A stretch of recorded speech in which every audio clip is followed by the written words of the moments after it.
Hi there, Colin of Powers. Hope you guys are having a great day today. Here's your video lesson. Let's see, two things I want to talk about. I'll talk about those two things, and as usual, if you have questions for me at the end or want me to look at anything, feel free to send over my way. I'd be more than happy to answer. So let's get to it.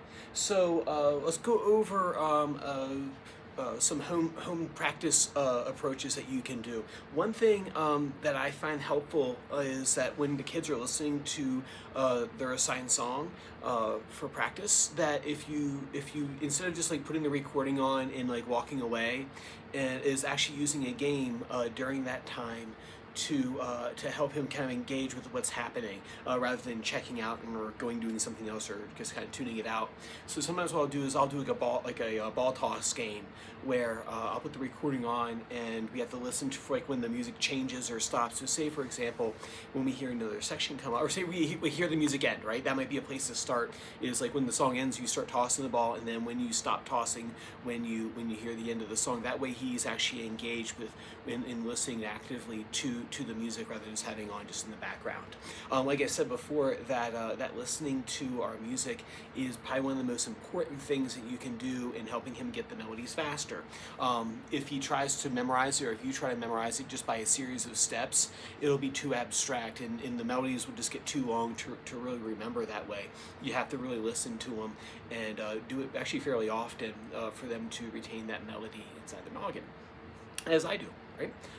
So work on that for me. Number two is lightly row. With this one's a little harder than Twinkle in the sense that everybody knows how Twinkle goes, right? It's you can drop someone in Istanbul and say the word Twinkle and they'll probably know that melody. So for him to get lightly row, which is not as well known as the others or the other tune, is to make up lyrics for it. That way when he sings it, it can be nonsensical. It doesn't have to be about anything in particular.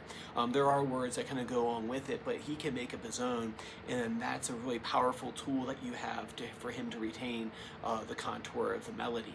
Remember that part of this is actually trying to get his inner ear to talk to his fingers, and the more we can do that at his age, the better off you're going to be at the very end of his training.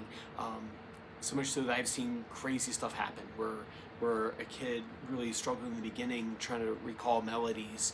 By the end, they were playing beautiful, complicated classical guitar pieces or whatnot. So those are the two things that I want you to focus on this week. One, making sure you listen to the song, do the ball toss game for like, when does the song start? When does the song stop?